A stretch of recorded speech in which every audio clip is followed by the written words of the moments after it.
programa Retratos e Relatos vai conversar hoje com uma pessoa extraordinária, Dona Elga Bueno, diretora da escola Alfredo Balena por 23 anos. Estou certo ou estou errado, Dona Elga? Certinho. Pois é, vai ser um prazer conversar com a senhora aqui. O prazer é meu e uma honra muito grande vocês se lembrarem, né, da gente. Tá bom, daqui a pouquinho, logo após o nosso apoio cultural.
Olá, queridos amigos, eu sou Sebastião Camargo, autor do livro Despertar da Consciência do Átomo ao Anjo. E em breve a SGTV exibirá o programa O Despertar da Consciência, que irá ao ar todas as semanas, para que possamos estudar juntos a origem, a natureza e a destinação do ser, a causa e a cura das enfermidades físicas, psíquicas e espirituais, para que possamos, com este conhecimento, com esta compreensão e aplicação, nos tornarmos seres mais felizes, mais saudáveis e mais pacíficos.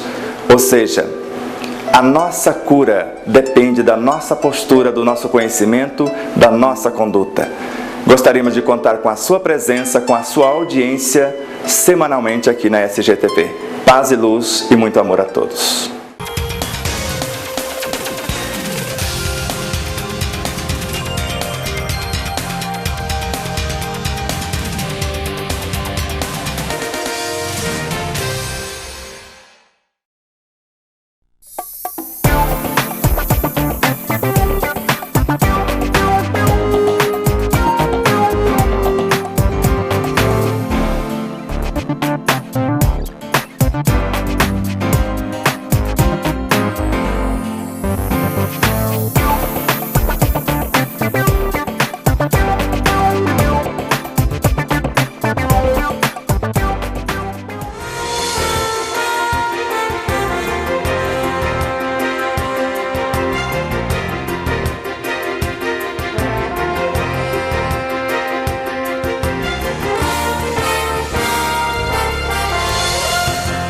Dona Elga, eu conheço a senhora desde os anos 80. A senhora estava como diretora da escola Alfredo Balena.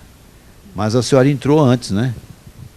Sim, eu era professora nomeada para a escola Afonso Pena e quando foi criado o Balena, as professoras mais novas assim, que tinham sido nomeadas recentemente, é que foram chamadas para trabalhar no Balena. Então, foi nessa época que eu fui. O Balena começou no ano de 1957, mas funcionando primeiramente nas salas de aula do próprio Afonso Pena. Então, nós continuamos lá no Afonso Pena até o prédio acabar de ser construído. E funcionando depois do Afonso Pena, as turmas foram aumentando Então tivemos também que alugar salas separadamente. Então foram alugadas salas ali no salão paroquial, umas salas improvisadas, né, que elas não haviam sido construídas para escola, mas o Balena funcionou lá há algum tempo. Não me lembro assim o tempo exato, mas depois funcionou também, o Balena funcionou também numa casa velha, muito velha mesmo, que até o assoalho tinha buracos, que a gente às vezes chegava a cair, tropeçando lá naqueles buracos.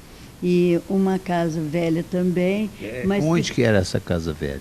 Era né, naquela esquina, abaixo do prédio que hoje é prefeitura. Então, depois da prefeitura... Do prédio amarelo? O prédio das Freiras? O prédio amarelo. Seguindo ali, naquela esquina, havia o Banco Financial, né? E depois outro banco. E a casa da esquina, que estava caindo aos pedaços, foi cedida para funcionar o Balena. Foi a primeira sede do Balena. Pois é, mas a senhora, o telespectador de hoje, jovem, não vai entender nada. Não.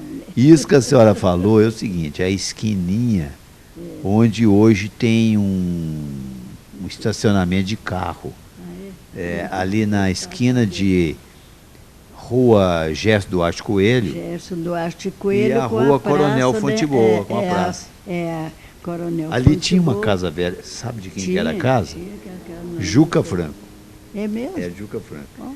Então a senhora entrou nessa sala? Havia uma casa de residência onde a Dona Branca morou, Dona Branca Rezende, isso, que também foi diretora do Balena. Parece que foi a primeira, né? Foi a primeira diretora. Então, a Dona Branca morava numa casa que ficava entre o prédio, que hoje é a prefeitura, o prédio amarelo, o ex-prédio da Escola Normal das Irmãs, né? Entre esse prédio e esse outro que estava caindo aos pedaços. Então a senhora conhece a história do Balena desde o início? Acho que conheço. Posso não me lembrar de tudo, mas conhecer eu conheço. A senhora entrou como professora, né? Entrei como professora e a Dona Branca Rosa de Rezende, era diretora, foi a primeira diretora de lá, foi minha diretora. E, por sinal, que é uma pessoa muito boa, muito dedicada, dedicadíssima à escola, fazia tudo para a escola ir para frente mesmo. A irmã da Sara, né, Sara Rezende, Sara também era professora lá nessa época. Eles falam que a Dona Branca era muito brava, Dona, o que a senhora tem a dizer? Era mesmo? Os alunos achavam-na muito brava. E algumas pessoas também falavam. Agora, comigo nunca sempre foi uma pessoa muito boa. Não posso falar que ela era brava, né? Mas ela era uma pessoa rigorosa, muito exigente, né? Como diretora. A senhora deu aula para qual série lá no comecinho? Eu dei aula para a primeira série, novata, durante 2 anos. Depois dei aula para a 4ª série. A senhora estudou onde? Bom, eu estudei até a 4ª série ginasial em São Gotardo mesmo, na Escola Normal das Irmãs Sacramentinas. Escola Normal Nossa Senhora do Santíssimo Sacramento. Depois, quando eu ia fazer o primeiro... A senhora fez o ginásio, né? O ginásio. Que hoje corresponde a 9º ano, fundamental. Na época depois. Depois do ginásio, eu queria fazer o curso normal. Eu sempre quis ser professora. E como na minha turma de alunos só havia eu e uma minha colega de tiros, só nós duas queríamos ser professoras, Então as irmãs não puderam dar o curso, que elas alegaram que iam ter prejuízo financeiramente, é claro, né? Iam pagar professores para dar aula para 2 alunas, não valeria a pena para a escola. Então, falaram que não ia haver o primeiro ano normal lá. Aliás, na época não chamava normal, chamava curso de formação de professores primários.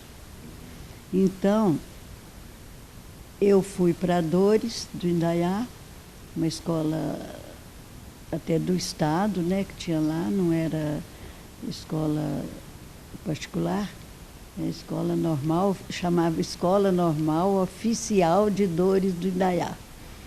E fundada pelo Francisco Campos, que é de lá, e que na época era ministro, nem sei de que, mas era Então ministro. deve ser pelos anos 40, né? 50 e tantos, né? 50? Ah, sim, já tinha passado, né? A É, senhora se não for... foi nessa época que fundaram a escola, não. Ela já era uma escola, velha, né? já era uma escola até renomada. Muito, muito importante, né? Conhecida, Porque o Chico Campos era justamente, importante, né? Foi muito importante, né? Ela foi conhecida como uma escola das melhores, né, da região e tal. E ele, o Chico Campos fundou essa escola. Depois houve um problema político lá com ele, que havia muitos anos que ele não ia à escola. Até a nossa turma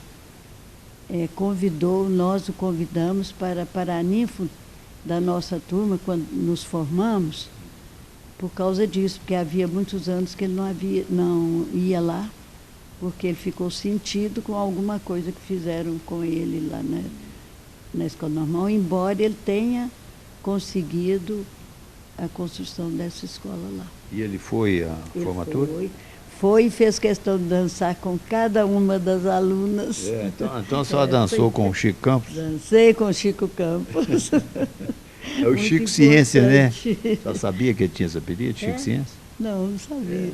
Chico Ciência. Olha. Pois é, mas então a senhora se formou em que ano? Bom, aí eu estudei lá 3 anos, né, que foram os 3 anos do curso de formação de professores primários, e eu me formei no ano, sei lá, 1990. Deixa eu chutar aqui. Não, foi muito antes. Calma lá, 1957, né? 57. Me formei em Porque a senhora já 1957. começou a trabalhar em 57 no Balena? Ah, gente, foi 57 ou 58, hein? Não precisa ter uma data precisa. Não, Foi no final dos anos foi 50. 53, 54, foi 54, 55, 56, né? Certo. Comecei a trabalhar em 57, isso mesmo. Aí a senhora trabalhou no Balena até se tornar diretora? Não, aí eu trabalhei, no princípio, no Afonso Pena. Eu trabalhei 2 anos no Afonso Pena e fui nomeada para o Afonso Pena. Quem que era a diretora nessa época do Afonso Pena? Olha, nessa época houve uma mudança muito grande de diretora. Quando eu comecei, era a Dona Maria Braga. Dona Maria Braga, que havia sido minha diretora no curso primário. Porque o meu curso primário foi muito truncado. Eu não fiz curso primário, mas eu morava na fazenda, fui alfabetizada pela minha mãe e cheguei no grupo, me fizeram um exame lá e me mandaram para o 2º ano primário. Então eu fiz o 2º ano primário. Depois, nós éramos muitos, né, em casa, então havia mais 2 que precisavam entrar na escola também. Então meu pai arranjou professor particular para nós estudarmos na própria fazenda. Tinha esse costume, né, dona Elva? Era essa história, né, de levava, as professoras às vezes formavam, não tinha um emprego garantido e arranjava para dar aula nas roças. A senhora lembra do nome desse professor particular? Como é que chama? Ele era conhecido como Seu Nenê. Ele morava na fazenda? Não?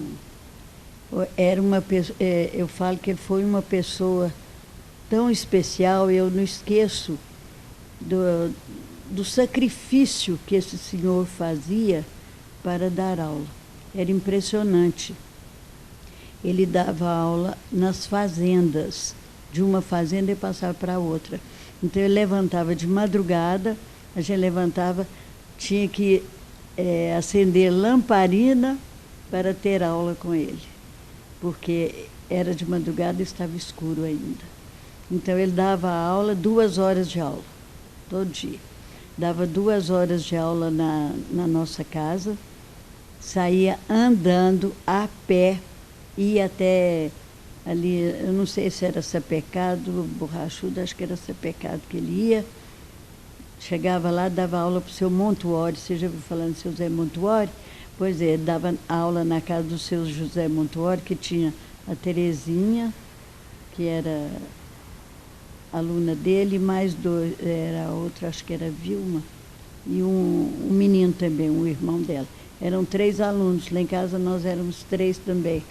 Dona Elga, eu achei muito interessante a senhora falar sobre a dificuldade de ensinar o menino, né? Era difícil demais, viu? Era muito difícil, porque os pais, em geral, eram analfabetos. Não assim, a primeira classe da escola, não, mas eu nunca peguei primeira classe. Eu só peguei as classes piores. Você sabe que nos grupos tem isso, né? Faz uma seleção. Pois é, então, os meninos que tinham um nível melhor, que os pais podiam ajudar em casa e que tinham, né, uma ajuda qualquer em casa, não eram da minha turma. Eu só peguei em primeiro ano, eu acho que até era assim, uma desumanidade, porque punham 40 e tantos, teve época de eu ter 52 alunos, dentro de uma sala de aula, e a gente tinha que pôr 3 numa carteira, porque não tinha carteira suficiente. Então, nessa época, eu pegava alunos de todo tipo. Em geral, os que vinham da zona rural, que eram classificados como piores, porque não tinham mesmo iniciação nenhuma, não tinham quem ajudasse, de jeito nenhum, né? Então, eu já dei aula assim para a primeira série, novata, que às vezes misturavam algum repetente também, 40 e tantos, até 52 alunos, eu tenho certeza que eu já tive na minha sala, e eu tinha que ensinar o menino a ler e escrever, e fazer conta, né? Como eles falavam, era ler, escrever e contar. Dona Elga, mas como é que a senhora mantinha uma certa ordem na sala? Olha, ou os meninos eram mais assim, mais fáceis? Esses meninos novatinhos eram fáceis. Eles, qualquer coisinha a gente arranjava um cantinho, cantava com eles alguma coisa, punha em pé, cantava, pronto, eles já sossegavam, sabe? Porque não é fácil, né? Um menino de 7, 8 anos, ele é naturalmente inquieto, né? É muito inquieto. Agora, mas engraçado, a maioria tinha vontade de aprender, viu? A maioria tinha. Agora, era uma coisa difícil porque eu fiz o curso de formação de professores primários e fiquei entusiasmadíssima com o método global de ensino, que acho que era o mais pedagógico mesmo, era o método assim que se baseava na percepção global da criança, né, e tudo. E eu comecei até com um pré-livro muito fácil, que chamava Mimi Fugiu. Era um pré-livro muito fácil, mas mesmo assim tinha uns que já tinham iniciação, então era difícil, sabe? O pré-livro era fácil, e eu gostava de ensinar pelo pré-livro, mas a dificuldade estava na diversificação dos alunos, porque era uma heterogeneidade fora de série, sabe? Cada um era de um jeito. Pois é, quando a senhora fala método global, é que estava saindo do chamado método alfabético? Beabá, Beabé, é isso? Disso saiu. O método global era um método que a gente... né? É um método que a gente começa a ensinar através de uma coisa que tenha interesse pela criança, para a criança. Não pela, né? Desculpa. Quando a criança tem interesse por alguma coisa, você sabe que ela aprende mais fácil, né? Então, o método global começava com uma historinha. E eu me lembro que o primeiro pré-livro que eu usei foi o tal de Mimi. Mimi fugiu. Então, era uma historinha muito pequenininha. A primeira leitura era apenas 3 linhas, mas linhas assim... as frases muito pequenas, por exemplo, mimi, mimi, a primeira considerada frase aí nessa historinha era assim, as 2 palavras, mimi, mimi, agora até já esqueci qual que era. O Mimi era o gatinho? Era o gatinho. Contava a história dele? Tinha o cartaz grande. Tinha figurinha. Figura grande. Depois tinha o pré-livro, a mesma figura em pequeno, né, em desenho pequeno e letras pequenas. Então ele via a letra grande, letra de imprensa lá no quadro, grande, e a letra de imprensa grande no caderno dele.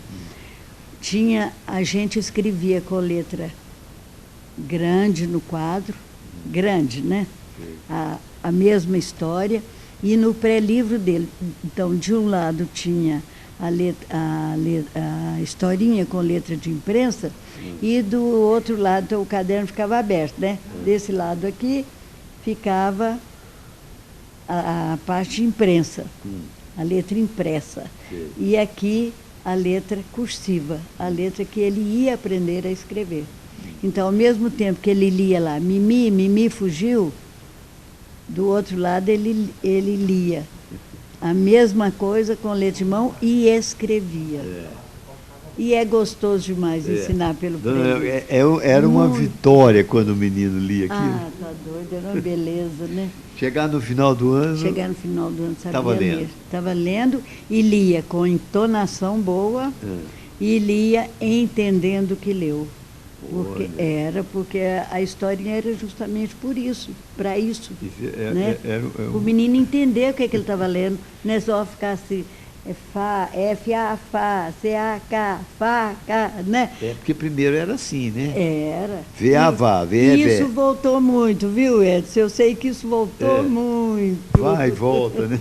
Mas eu acho que voltou, não sei, ou é preguiça de professor, porque dá trabalho. Viu? Dá trabalho? Dá muito trabalho mexer com o método global. Dona Mas Elga, dá um entusiasmo tão grande na gente, não tem como. Então, se eu puder resumir assim, Dona Elga é método global. Pode. É método global e engraçado que eu gostei desse método logo que eu comecei a trabalhar. Mas depois... Quando eu fiz aqui no Instituto de Educação, quando eu fiz o curso de administração escolar, eu tive como professora de didática a dona Lúcia Casasanta. Famosa dona Lúcia Casasanta. Todo mundo conhece, né? A famosa dona Lúcia Casasanta foi minha professora durante 2 anos e firmou e afirmou e confirmou o método global. Mas por que ela era famosa? Inclusive tinha um pré-livro dela, né? O pré-livro que ela inventou depois, que ela escreveu, era uma vez 3 porquinhos. Todo mundo conhece a história, mas a história era escrita em pequenas frases e parte por parte, né? Como se escreve qualquer história assim. E os meninos adoravam, e eu assisti aulas nas classes de demonstração do Instituto de Educação, dadas por esse pré-livro. Os meninos liam, que era um encanto, porque eram meninos também inteligentes, bons, tinham facilidade para aprender, E os meus alunos de primeiro ano também aprenderam a ler pelo método global. Com prelixo Tinha do uma Mimi prova, Fujii.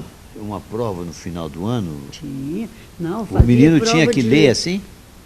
Bom, eu não sei se era toda a escola que fazia isso. Eu fazia.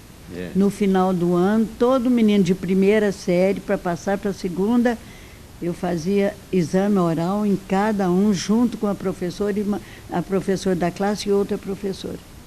Mas aí a senhora já é diretora. Aí eu já era diretora. Né? Então vamos com calma. A senhora foi professora e depois se tornou diretora, mas antes a senhora fez um curso no Instituto de Educação. Instituto de Educação. Então, com a dona Lúcia Casasanta. Que era professora de metodologia da língua pátria. Por quê? Língua pátria. Língua pátria? Que falava antigamente, né? Mas por que ela era famosa, essa Lúcia Casasanta? Primeiro Ela inventou um método? Olha, não, ela foi para os Estados Unidos, fez um aperfeiçoamento lá muito grande e lá ela teve a oportunidade de trabalhar com esse método global. Então ela inventou, o pré-livro foi ela que inventou. Inventou não, é baseado na história de Três Porquinhos, que é antiga, né? Mas ela fez então um pré-livro, escreveu um pré-livro com a história, usando a história dos Três Porquinhos, na linguagem adaptada para menino de primeiro ano. Sabe? Certo. Mas então, dona Elga, vamos colocar agora, a senhora... Dona Lúcia era didática personificada, viu? Ela tinha jeito para ensinar. Tinha jeito para ensinar, ela cativava todo mundo, era até meio biruta, todo mundo ria, falava que quando ia dar nota, que ela jogava as provas para cima, que caísse na mesa ganhava a nota, caísse no chão ganhava outra, porque ela não ligava muito para a nota não, sabe? E a gente às vezes reclamava, alguém isso mesmo, é isso, tal, sabe? Eu vou lá na secretaria consertar, mas não ia também não. Mas, quer dizer, se muita gente foi reprovada com ela. Agora, se foi só por causa disso, eu não sei não. Mas ela era... Nossa então tinha essa conversa, né? Joga as provas para cima. Tinha essa conversa, mas na verdade foi uma não figura era extraordinária, assim, né? Não, era uma figura extraordinária. Ela sabia mesmo, ela sabia fundamentar tudo que ela estava ensinando. E ela entusiasmava a gente com o tal de método global, sabe? E a senhora entusiasmou, né? Mesmo. Eu fui uma. Dona Elga, vamos colocar a senhora como diretora agora. Será que a senhora ficou 23 anos lá? Só saiu que ano? Nossa Senhora. Pelo ano dá para a gente calcular para trás, né? 1990. Não, foi antes, acho que foi 84. 84. Então vamos tirar 3 anos, 81, 71, 61. 1961 a senhora virou diretora. É isso mesmo? Capaz de ter sido. Não prestei muita atenção. Não precisa rigor na data, não. Mais ou menos. O fato é que foi nos anos 60 e 70 que a senhora foi diretora, né? Entrou novinha como diretora. E aí... Como é que foi essa trajetória? Eu fui diretora da Elce. Quem que foram as professoras da senhora, que a senhora se lembra? Só se lembrou da Elce Melo Borges, né? A Elce era uma professora muito... Não tinha como esquecer dela, muito dedicada, muito boa professora. Boa mesmo, e muita amiga também. A senhora tinha 2 turnos, manhã e tarde. De manhã e à tarde. Eu ia nos 2 turnos, eu fazia 8 horas de... Né? Agora eu... A senhora se lembra quantos alunos tinha? Porque foi aumentando com o tempo, né? Foi aumentando. No princípio eram 400 alunos, depois nos foi 2 turnos. Nos 2 turnos. Porque a gente tinha só 4 salas de aula. Eu batalhei muito para conseguir a construção daquela outra ala. Só de olhar lá dá para ver, né? Tem aquela ali para baixo, com as janelas altas e tal, e tem a ala de cima que ficou baixinha. Não era até muito grande coisa não, porque por isso que as janelas ficaram muito baixas. E Às vezes tinha menino que subia no muro, né? Ficava mexendo com os outros lá de dentro. A gente tinha que olhar isso também. Mas... o que eu estava falando? Para conseguir essa ala lá... Você está falando da construção, né? Nossa Senhora, foi muito tempo que eu fiquei pedindo que o Estado não... A senhora tinha que pedir ao Estado? Era o Estado, era do Não Estado. passava pela prefeitura, não? Não era da prefeitura. Agora, de pouco tempo para cá, né? Que o Balena passou a ser municipal, Não tinha nem ajuda da prefeitura. A merenda vinha do Estado, tudo do Estado. Era igualzinho a Afonso Pena. Era igualzinho. Professoras todos nomeados pelo Estado, né? Pois é, a senhora se lembrou da professora Dona Elce, só pode citar outras professoras, só se lembra? Posso, Olha, tinha uma que foi professora. A vida inteira ela deu aula para a primeira série, porque ela gostava demais de primeira série. E era mesmo muito boa professora. Os meninos eram doidos com ela. A Marta Guimarães. Marta Maria Guimarães. Você lembra dela, né? Especializou no primeiro ano. Especializou sim, né? Ela não fez especialização nenhuma. Sim, mas pela prática, né? Pela prática. Ela era uma excelente Conseguia mesmo colocar os meninos dentro. Nossa, conseguia muita coisa mesmo.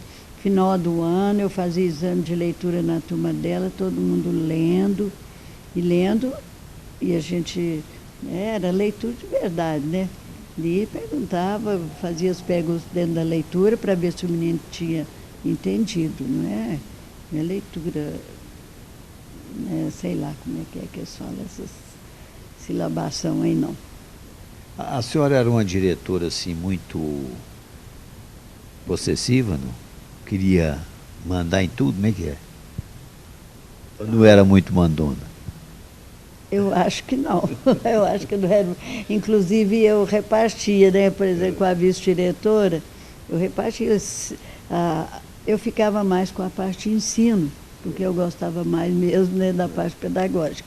Então, eu sempre repartia o serviço, por exemplo, para olhar a limpeza, para olhar as coisas da biblioteca, tudo. Eu punha outra Dividia ajudando. com a vice-diretora? Com a vice-diretora. Quem que era a vice da senhora? Foram vários. Quando eu entrei era a Sara Rezende. Depois, a Helena, minha irmã, foi vice-diretora, muito tempo. Tem uma que já morreu, como é que ela chama, gente? A Esther Pessoa já foi auxiliar diretora. Eu andei revezando, né? Então, uma pessoa que era mais antiga, que estava cansada do magistério e tal, ficava uns tempos como vice-diretor, mas vice-diretor também trabalhava muito. Mas eu fazia questão, Edson, das professoras fazerem cursos de aperfeiçoamento. Sabe? Então, eu falava, quem quiser ser qualquer coisa diferente aqui no grupo, faça um curso. Então, eu tive lá no grupo, por exemplo, a Cleusa, minha irmã, foi professora de pré-primário, o pré-escolar, porque ela veio aqui para o Instituto Educação e fez um curso. O pré ainda era uma novidade, né? Era uma novidade. Tanto que Valena foi a primeira escola que teve pré-escolar lá em São Gotardo. Na idade de 6 anos. Foi a primeira. 6 anos. A gente matriculava, né, no começo do ano, menino com 6 anos, igualzinho do primeiro ano, quem ia fazer 7 até abril, né? Aí no pré era quem ia fazer 6 até abril.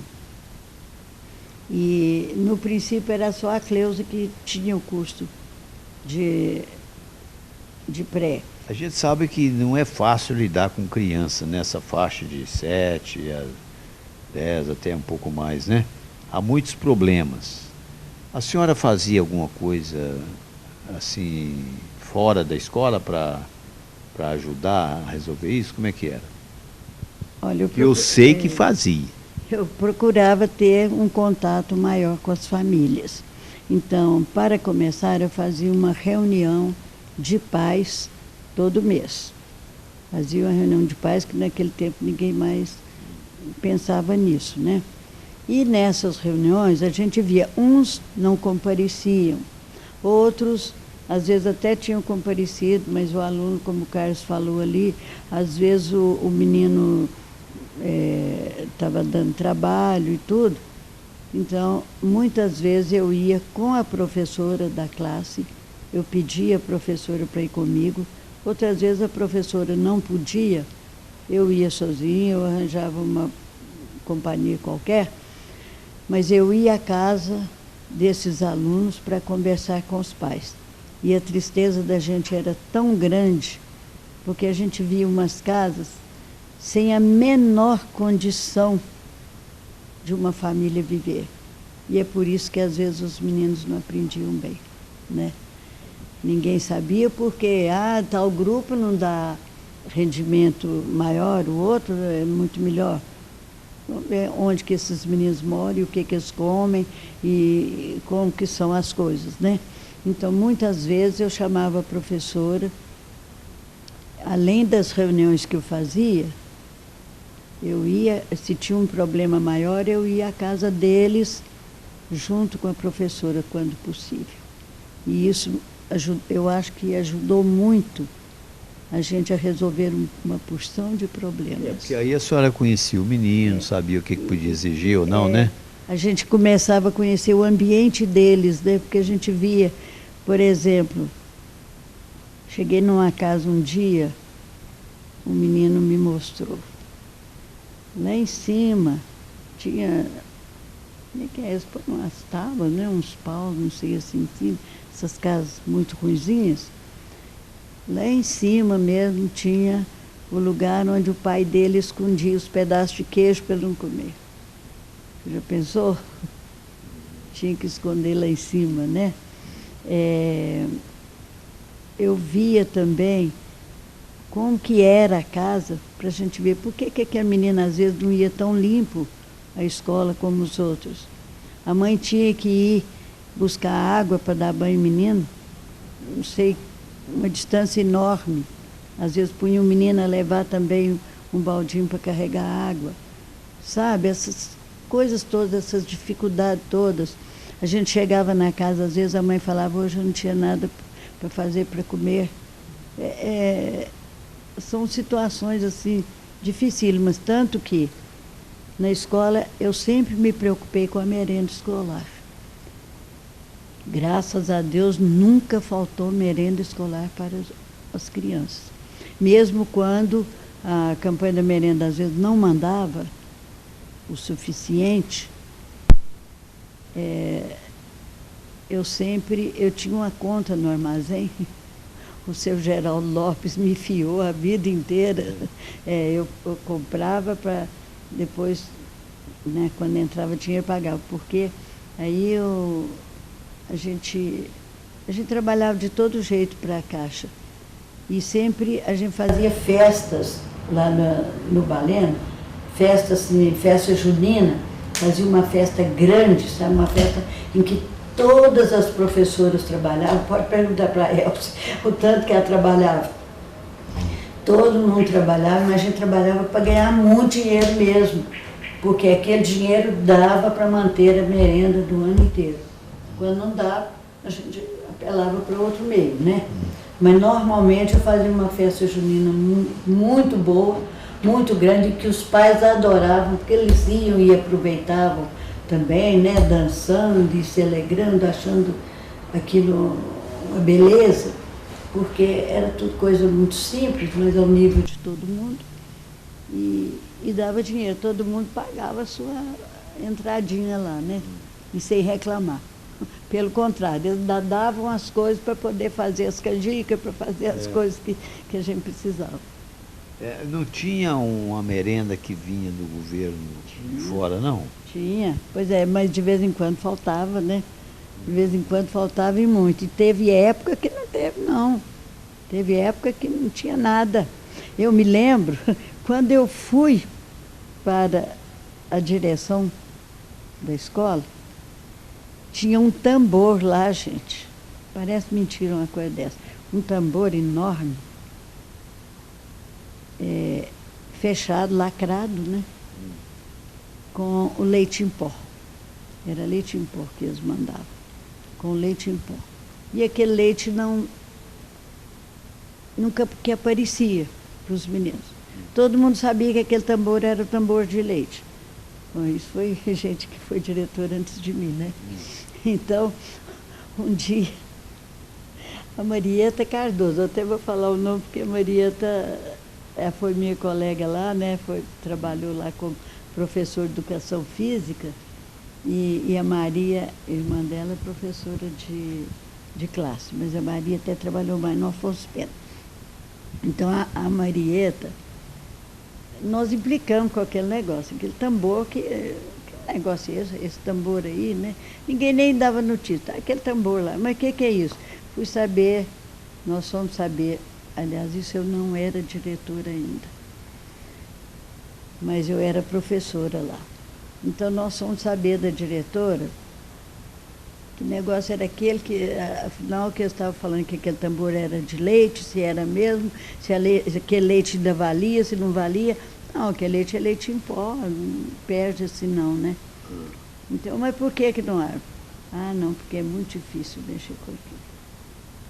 Então, a Marieta Cardoso e eu, nós iremos falando assim, não, então só pode deixar porque nós vamos abrir esse tambor.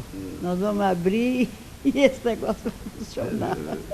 Viu, dona Elga, esse leite... abrimos. E o leite estava prestando? Ó, estava ótimo. Estava? Deve ser leite lá da Alimentos para a Paz, aquele negócio que teve nos anos 60. Ser, eu sei lá. Eu sei que foi durante muito tempo que eles forneceram esse tambor. Era um tambor grande, cheio de leite em pó, e ele vinha lacrado. Aí a diretora, não, aquilo dá trabalho. Nós falamos, não, ele vai ser aberto. Pois é, mas a merenda evoluiu muito de uns anos para cá. Não. Porque primeiro vinham os produtos industrializados, tudo artificial. Que os meninos não gostavam. Gostava não, né? Nem eu gostava daquilo. Eu experimentei várias vezes, não, muito ruim mesmo. Muito artificial, né? Mas então, às vezes, a gente comprava outros alimentos e misturava um pouco daqueles, sabe? Amenizado. Porque aí o gosto não ficava tão ruim, né? E aí os meninos começaram a tomar, depois acho que não tinha menino nenhum no grupo que não merendasse. Foi uma época muito centralizadora, né? Foi. Essa merenda vinha lá de Brasília. Nossa, e despencava aqui.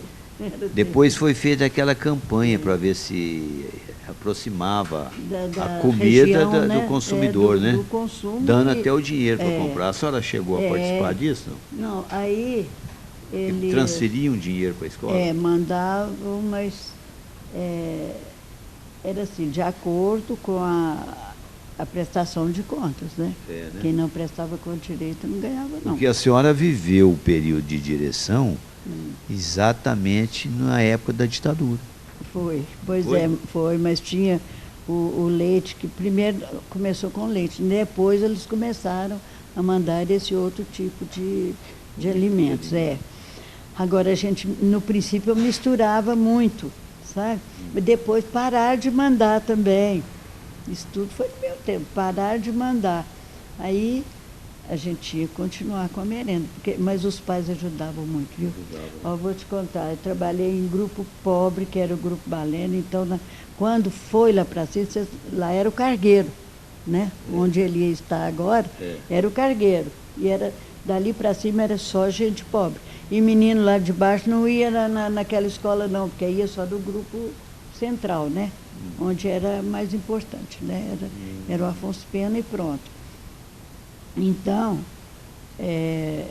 aí nós começamos a trabalhar para a merenda mesmo, feita do nosso jeito e tudo. Tinha cantineira ficava lá fazendo o quê? Tinha que trabalhar, né? Então, chamava os pais, toda reunião de pais era aquela ladainha, né? A gente pedia coisa e tal. Mas fazia campanha de formiguinha, fazia tudo quanto era campanha para os meninos levar. Um dia era uma classe, outro dia era outra, sabe? E a gente foi movimentando assim, O né? fato é que no recreio era uma festa por causa da merenda, né? Ah, a merenda Todo mundo comia. O negócio era o seguinte, Era uma sopa. mandava coisa. servir a sopa na sala de aula, porque não tinha lugar para... O galpão eu tinha que dividir por uma sala de aula lá, né? O menino já saía de barriguinha cheia. Já, ué, eu já ia... É. Então, foi muito bom. Mas a gente fazia, por exemplo, cada classe era um dia, né, na semana, ou 2 classes num dia e tal. Os meninos levavam de casa verdura, levavam tudo. Eu fiz uma horta do grupo.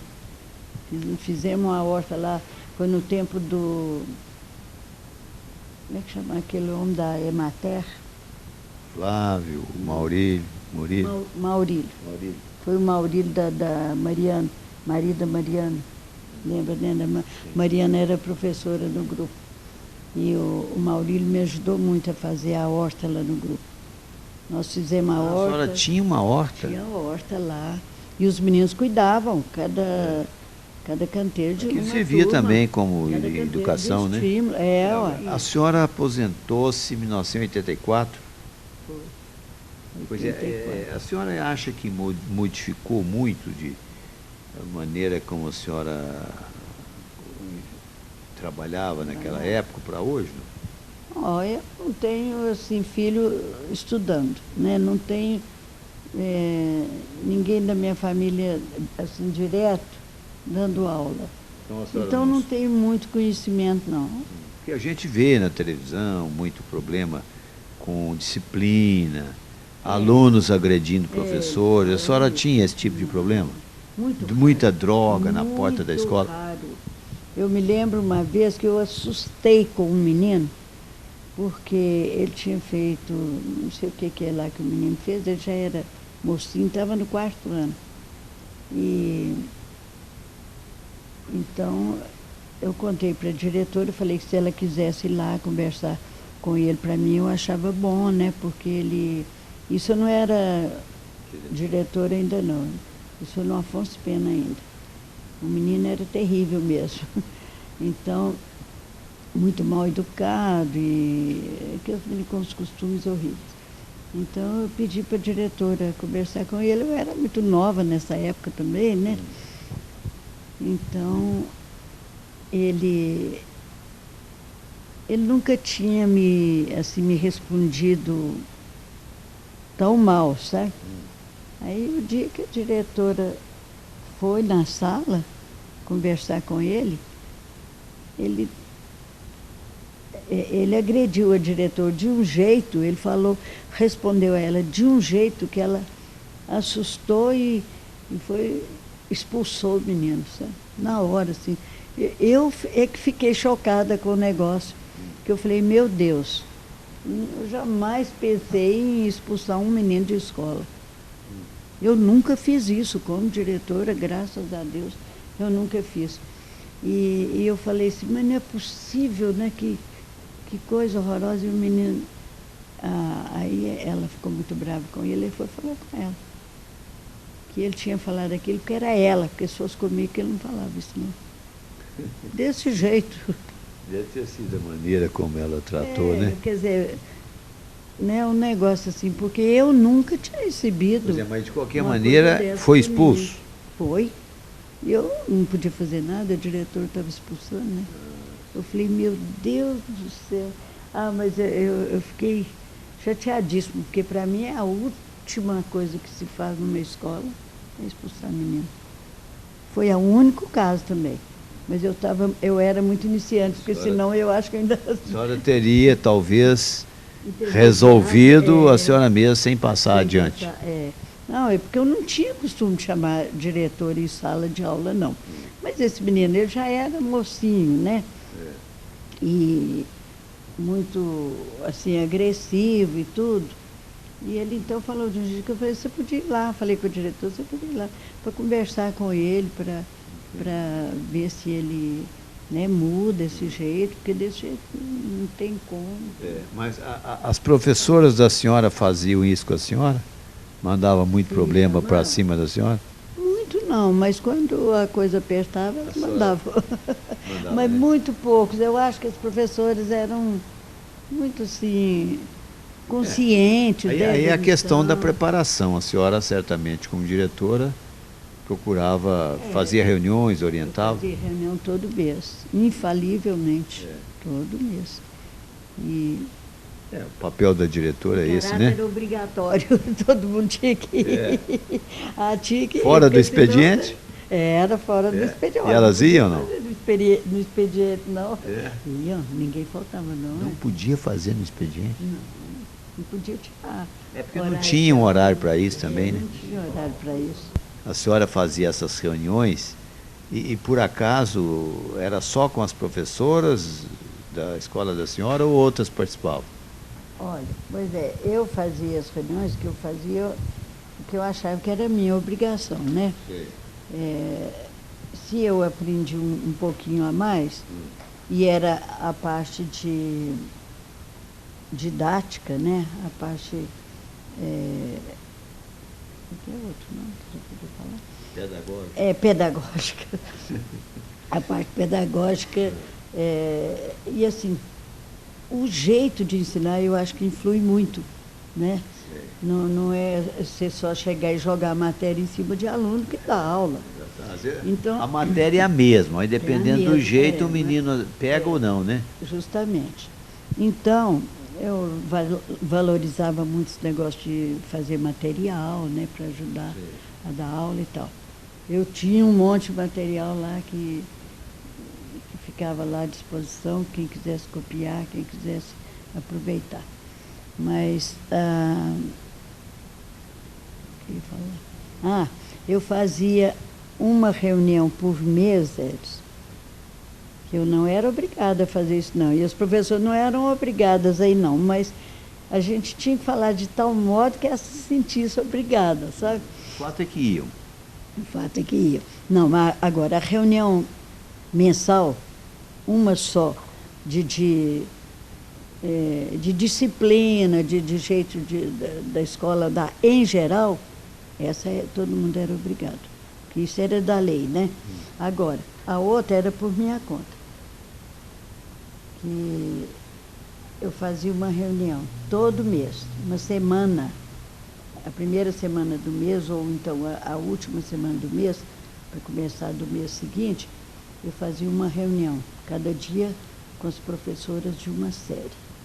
Um dia era reunião, estudando com elas o programa, o planejamento daquele mês e a didática daquela matéria que elas iam ensinar. Então, era como ensinar. Então, ali, qualquer dúvida que o professor tivesse, e se quisesse, podia me chamar na sala, que eu ia, que eu ajudava a dar aula. Muitas vezes eu fiz isso. Por acaso a senhora conheceu Helena Antipoff? Conheci, só conheci, mas eu não estudei na Escola do Rosário, não. Mas ela tinha fama nessa época, né? Tinha. Ela fez uma reunião para nós, uma vez, quando eu fazia o curso de administração. Por isso que eu fiquei conhecendo a Helena Antipoff. Ela exerceu alguma influência sobre a senhora? Foi muito pouca, porque eu assisti apenas uma reunião dela, né? Mas eu sei que ela era excelente, né? Eu tive uma colega que fez o curso de magistério lá na Fazenda do Rosário.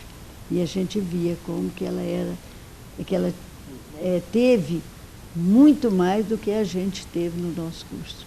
Dona Elga, mudando um pouco o fio da meada, Carlos Anselmo, a senhora que descobriu ou a senhora foi descoberta? Como é que foi isso? Não, foi... Acho que eu fui Ou descoberta. isso não pode contar? Pode. Ele era professor, né? E foi para São Gotardo para dar aula. E lá em Araxá, ele já havia dado aula para os meus irmãos. Então, logo que ele foi para lá, ele ficou logo me conhecendo. Primeiro que teve um dia que ele foi lá em casa por causa do Zé Oswaldo e Walter, né, Carlos, que tinham sido alunos dele. Milton, né? O Walter foi lá em São Gotardo, né? Eles tinham sido alunos dele em Araxá. E ele tinha o costume de dar uma voltinha depois de jantar, sabe? Então a nossa rua, você lembra lá que é a rua plana, né? Até começar a subir o morro. Mas a rua Barra Longa. A Barra Longa, é. Então ele foi andando pela Barra Longa e tal, e acho que aí você chegou lá em casa, né? Foi com o Dom José Lima. Eu sei que mais foi por causa dos meninos que ele conhecia, que tinham sido alunos dele. Pra ver como é que a vida vai tecendo as coisas, né? É engraçado, né? E isso, mas nessa época não foi com intenção nenhuma de conhecer ninguém, porque ele tinha namorado, uma namorada firme, que morava aqui em Belo Horizonte, e o pessoal dele, quem o conhecia, falava que o namoro era muito sério mesmo, que não acabava por nada, né? Então, é verdade ou não é? Pois é, mas a senhora... E esse dia foi lá e ficou me conhecendo, né? Conhecendo a família do Zé Oswaldo, que era quem era o aluno dele na época. Mas, e aí, mas tudo aí começou como Deus é servido. Bom, a gente ficou pelo menos se conhecendo, né? Mas eu respeitava muito, porque eu sabia que ele tinha outra namorada, não queria nada de acabar namoro de ninguém não, né? Nem estava pensando nisso não. Mas a gente sempre teve os mesmos ideais, né? Primeiro que ele era professor, eu também era. Ele sempre saiu do seminário e continuou com muita fé e com muita participação na igreja. E eu sempre também, desde os meus 13 anos de idade, eu fui catequista. Eu estava numa turma de catequese como aluna. Então a irmã chegou e falou, não, Elga, vem cá, você está muito grande aí. Vem cá, você vai dar aula para essa turminha aqui agora. Eles falavam aula mesmo. Aí já começou a carreira. Aí eu já comecei como catequista. E eu, a princípio eu não queria, falei com ela que eu não era capaz, que eu não sabia para fazer isso. Não, você vai ter reunião. Na verdade, as catequistas tinham reunião toda semana, né? Então eu comecei a ser catequista, tomei gosto pelo negócio, que eu já pensava mesmo em ser professora, né? Então eu já era catequista. Eu trabalhava muito na igreja quando ele foi para lá. Quer dizer, então... Era na época do Padre Zerinho? Era. A senhora se casou que ano? 1962. Não foi, cara? 62, a senhora já era diretora, então. Já era diretora. Então a senhora... Mas foi no princípio, né, de 62. Nós casamos no meio do ano. Aí foi uma festa, assim, de arromba. Nada. Lá na fazenda do Pedro Bueno. Nada, foi em casa mesmo. Pois é, mas e desse casamento a senhora tem 3 filhas, 3 filhos? É. E perdi 4, porque eu tive 4 abortos. Pois é, mas aí estão hoje... Mas agora nós temos 6 filhos e 12 netos. 12 netos. 12 netos, graças a Deus. Acho muito bom. Só está rindo até as orelhas que fala, né? Graças a Deus. Não pois tem, é, e essa não tem que queixar nada da vida, não. Essa história de sair de São Gotardo e vir para Belo Horizonte? Mas foi por causa dos filhos. Quer dizer, porque a senhora, mas o professor Cádio deixaram saudade lá, viu? Será que deixamos? Sim. Eu acho que nós ficamos com muita saudade de lá, né? Sim. Bom, para nós houve 2 coisas práticas. Primeiro que os nossos filhos todos, menos a Suzana, que mora em Portugal, os outros todos moram aqui. E a gente está sempre querendo ir na casa dos filhos, né? E além disso, eu tinha problema assim, porque São Gotardo é muito difícil o problema de medicina, né? Porque a gente às vezes tinha qualquer coisa, tinha médicos bons, mas não tinha aparelhamento nenhum. Então, sempre que a gente consultava o médico, mas você tem que ir em Belo Horizonte para fazer tal exame. Então, isso também ajudou a gente a querer vir para cá. porque aí nós facilitamos nossa vida, quer dizer, facilitando nesse ponto, né? E na vida dos filhos, que às vezes tinham que ficar, né, preocupados com a gente. Muito mais fácil aqui, lá, né? E a gente ficar indo e voltando sempre, você sabe, estrada não é muito bom, né? A gente ficar para lá, para cá, não, é perigoso, né? Pois é, de qualquer maneira, o telespectador está vendo aqui, a senhora tem muita coisa ainda para passar para nós em termos de pedagogia, né? Quem sabe a gente até fazer um encontro lá em São Gotardo com os pedagogos, né? Trocar ideia, né, Dona Elga? Já sou bananeira que deu cacho. Mas aí fica só aquele gostinho essencial da sabedoria, né? Só a experiência, né? Só. Sabe por quê? Experiência realmente a gente tem, mas eu já acho que a gente já está meio ultrapassado, né? O pessoal deve estar bem mais atualizado do que nós.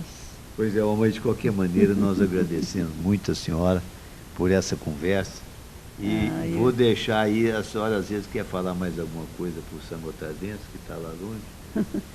Pois é, o prazer foi meu em conversar com você, ainda mais sobre um assunto de que eu gosto tanto.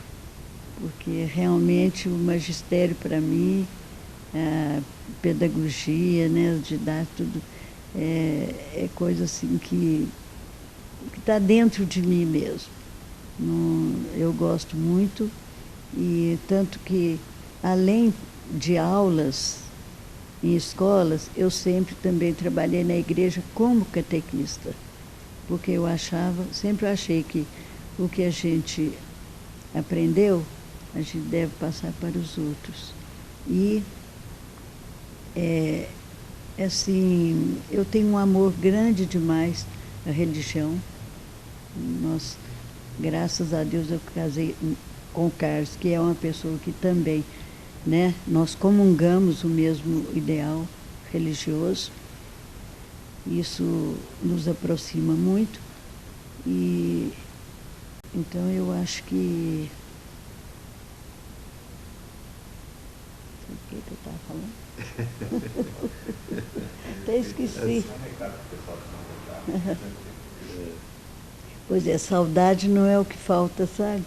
Saudade de São Gotardo a gente tem muito, e gostaria de ir lá mais vezes, porque inclusive eu tenho muitos irmãos ainda que moram lá, né? E tenho, assim, a cidade parece que todo mundo é um pouco irmão da gente, porque a gente se sente bem quando encontra qualquer pessoa de São Gotardo. A gente tem muita saudade mesmo, mas a velhice ajudou a gente a vir para cá também, porque a gente mais velha, a gente tem mais problemas de saúde, a gente tem mais dificuldade de ficar viajando, né? Então, talvez por isso que a gente foi obrigada a deixar São Gotardo.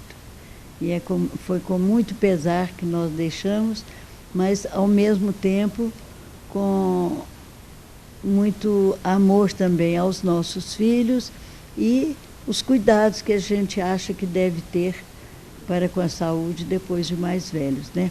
Mas então eu quero aproveitar essa oportunidade para eu mandar um grande abraço, um grande beijo para todo mundo, para todas as pessoas que nós conhecemos e que nós amamos aí em São Gotardo, porque é e será sempre a nossa terra muito querida, muito amada.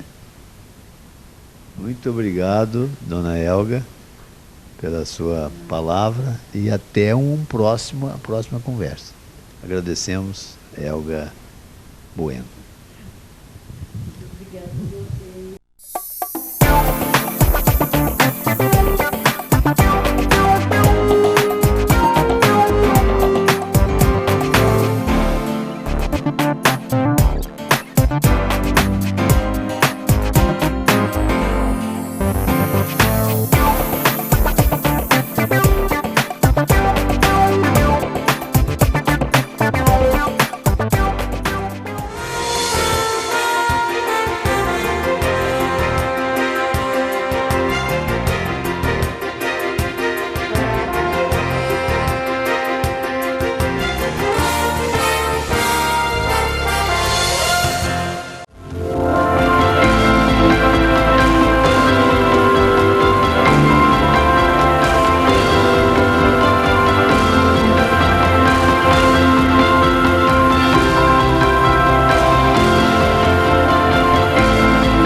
Olá, queridos amigos, eu sou Sebastião Camargo, autor do livro Despertar da Consciência, do Átomo ao Anjo.